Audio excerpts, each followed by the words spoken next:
¿Cómo definiste el espacio dentro de Fundación Proa para tu obra Site Specific? Bueno, en realidad fue una decisión fácil porque últimamente estoy trabajando mucho con la imagen de los libros, pintando libros, están apareciendo los libros dentro de mis imágenes y también muchas referencias a la literatura, entonces utilizar la librería fue una decisión bastante rápida. Y después, cuando estaba pensando en qué es lo que quería hacer ahí, como me parecía que la especificidad de los espacios intermedios de la fundación me pedían hacer un tipo de operación un poco a 90 grados de la que hago habitualmente, y quise hacer algo casi invisible, casi decorativo, te diría, hacer retratos de libros, ponerlos en la librería y que parezcan como estar haciéndole un homenaje o algún tipo de espejo a los libros que están en la mesa, que están justo enfrente. ¿Elegiste algunos títulos de libros en particular, hacer cita a algún tipo de literatura? En general son casi todos libros que están en mi taller o libros que he fotografiado en viajes o en librerías de Buenos Aires, que me interesan por la tapa, porque hay algo en el objeto de ese libro que te comienza a construir una idea de qué es lo que está contenido en ese libro, que es la forma en la que me interesa pensar lo narrativo en las artes visuales, que es como potencialidad, como una especie de configuración que uno la ve y uno la llena con contenidos propios y comienza a contarse a sí mismo una historia. Entonces, por eso las tapas, finalmente los libros son bastante abstractos y en las tapas no se pueden leer los títulos, por lo cual la referencia directa a cuáles son los libros que están siendo retratados no me interesa particularmente. Es más el objeto como en su característica más fantasmagórica. Uno de los libros no está pintado, está en el balcón del Proa, es metálico y es una obra en proceso. ¿Podés contarnos sobre esta pieza? Sí, es una escultura de bronce donde la mancha que es un libro abierto, y las manchas del texto son dos macetas donde hay tierra, una mezcla de tierras, pero sobre todo varias tierras que encontré en canteros de la Boca alrededor de la fundación. Me interesa mucho cuando en las rajaduras de edificios se llenan con tierra y crecen plantas en lugares muy absurdos, muy altos. Seguramente es un pájaro que deja esa semilla ahí, y esa obra está en relación con los libros que hay adentro, porque si esos libros tienen un vínculo como de hipertextualidad visual con los libros de la librería, el libro que hay en el exterior trata de hablar del texto como fenómeno casi biológico y rizomático, en el cual esa manera que tiene como que las palabras, la forma que se infectan y se interconectan con todas las demás palabras, es muy parecido a la manera que ocurre eso en sistemas biológicos. Y eso era un poco el espejo que estaba tratando de hacer también entre el adentro y el afuera. ¿En otras obras de tu producción trabajás el concepto de naturaleza o de artificio, como en este caso? Naturaleza y artificio. Son categorías muy grandes, tendría que ponerme a pensar qué significan. Son palabras muy simples, pero demasiado complejas también. Creo que es todo un poco sobre el artificio, más que sobre la naturaleza. O más bien, en realidad, te diría esto. En general, en mi trabajo, estoy siempre tratando de que las categorías de lo artificial y lo natural se disuelvan, y que finalmente la idea de algo artificial, algo que no es natural, sea una idea en el fondo absurda.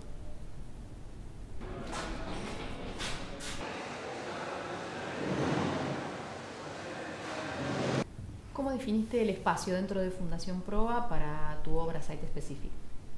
Bueno, lo definí un poco yo, otro poco la curadora me invitó a trabajar ahí. Yo creo que por haber visto trabajos míos, para mí el vidrio ese es como muy interesante. O sea, yo ahora estoy trabajando con vidrio y es como una especie de metáfora, creo que universal, de realidad del vidrio. Como un paisaje, vos ves a través de eso, pero no lo podés agarrar. Entonces es como esto, como el aire que uno tiene alrededor, como el principio de realidad. Ella me propuso ese espacio, yo le dije sí, y en realidad fuimos llegando a esta idea, la de las cortinas, después de algunas charlas. Pero en sí, a mí, toda mi obra de los últimos años por ahí, quizás del principio, pero los últimos años seguro, tiene que ver con el borde, con hacer foco en el borde. Entonces, en este sentido, el vidrio que separa el adentro y el afuera, una ventana gigante, es un campo ideal para hablar de eso. ¿Hubo alguna intención de ocultar la vista icónica con el puente de la Boca? Sí, de tapar. En realidad yo trabajo con la idea como de hacer explícita la inercia, como algo que vos estás acostumbrado a ver a través, entonces como impedir el ver que de alguna manera pone en evidencia tu mirada. O sea, si vos mirás, o sea, como ser consciente de que antes podías ver y ya no. Entonces no estaba en mi fantasía ese paisaje en sí, pero a la pieza creo que le funciona muy bien. La obra en sí tiene algo de pictórico, como parece bidimensional por momentos, y en un punto el paisaje que se ve acá de la Boca es, por lo menos para los porteños, los artistas porteños, como nuestros antecesores son los pintores, ¿no? Los pintores de la Boca son como una imagen que todos tenemos muy asociada, muy fresca en un punto. Entonces, en ese sentido, sí juega bastante bien ver como ver el más allá. Queda una de las lecturas, ¿no? O sea, podría ser como el pasado. Todavía está el puente, qué sé yo, es un lugar que parece antiguo todavía.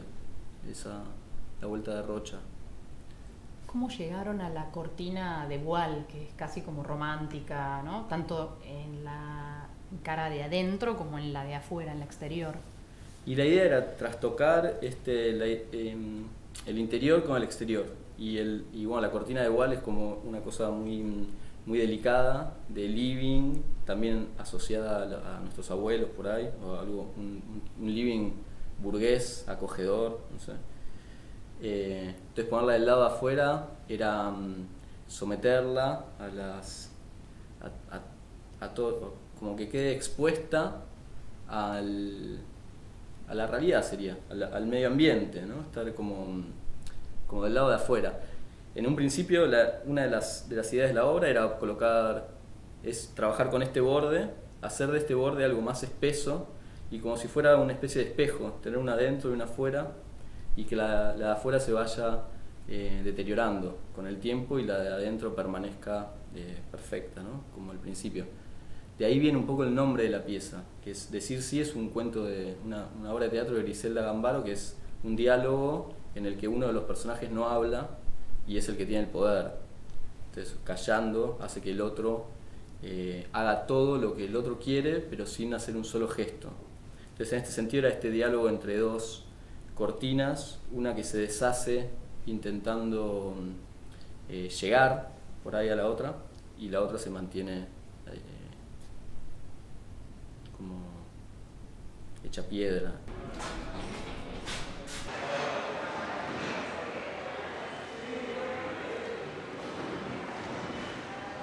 ¿Cómo definiste el espacio dentro de Fundación Proa para tu obra Site Specific?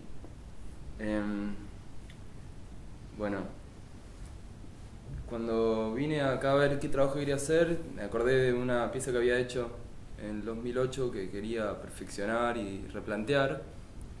Entonces encontré esta sala de tránsito que está en el primer piso, como la antesala del auditorio y la antesala de la librería, y me pareció que era una buena oportunidad. Ni yo lo vi, me acordé de esa pieza que quería replantear, me pareció y ahí iba a funcionar muy bien para exponer la red interna eléctrica de la institución. También en oposición a la ventana gigante que hay al lado, que permite generar un espacio enorme de ficción, como una vidriera invertida. Como que de afuera se podría ver algo que está adentro representando algo. Era una oportunidad para sí, como un espacio gigante que podría funcionar como una vidriera. ¿Cómo trabajas el tema de la electricidad, las luminarias de proa fuera de lugar y la relación con una ocasional tormenta de afuera. La lógica del trabajo es materializar y darle forma a algo que está escondido dentro de las paredes, que es el cablerío eléctrico, ¿no? Para revelar ese funcionamiento es necesario que todo artefacto eléctrico de esa sala esté conectado a la obra, revelando así su poder eléctrico. En este caso es un espacio de tránsito y no hay nada, no se usa nada ahí, no hay nada eléctrico utilizado salvo la iluminación. Entonces decidí conseguir tubos iguales a los del techo e incluirlos en la forma de esta tormenta y encendidos. A pesar de que ahí hay mucha luz natural, tenerlos encendidos, que generar esa redundancia lumínica, funciona también como para congelar este momento. Los rayos de esta tormenta artificial llegan al suelo, ¿no? En relación con el espectador hay como un riesgo insinuado. Sí, hay un riesgo insinuado porque la imagen del relámpago es intimidante, es un fenómeno natural, inabarcable y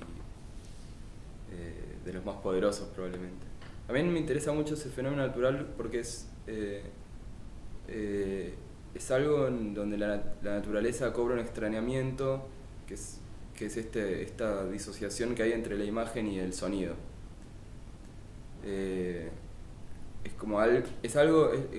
Es una de las cosas donde ese tipo, donde la desincronización es natural, ¿no? Uno ve un relámpago y unos segundos después se escucha un sonido. Y el relámpago es fugaz. En este trabajo el relámpago está congelado, el sonido no existe, tiene esa posibilidad de incógnita. ¿Cómo se vincula esta obra en proa con otras de tu producción en la que el elemento doméstico está muy presente? Trato de trabajar siempre con cosas cotidianas y domésticas. Creo que eso es algo que me ayuda a que los trabajos tengan una emocionalidad muy directa. Me interesa que el trabajo no genere ningún tipo de distancia entre quien la mira y el objeto, que no haya una distancia como de superioridad o de jerarquía. Entonces esta instalación está hecha con alargadores, que les puse un metal adentro y los forré con un cable termocontraíble, son todos materiales de ferretería. Y todo esto asimismo está doblado y colgado con hilo de tanza del techo. Y tiene su grado de espectacularidad a pesar de estar hecho con cosas simples.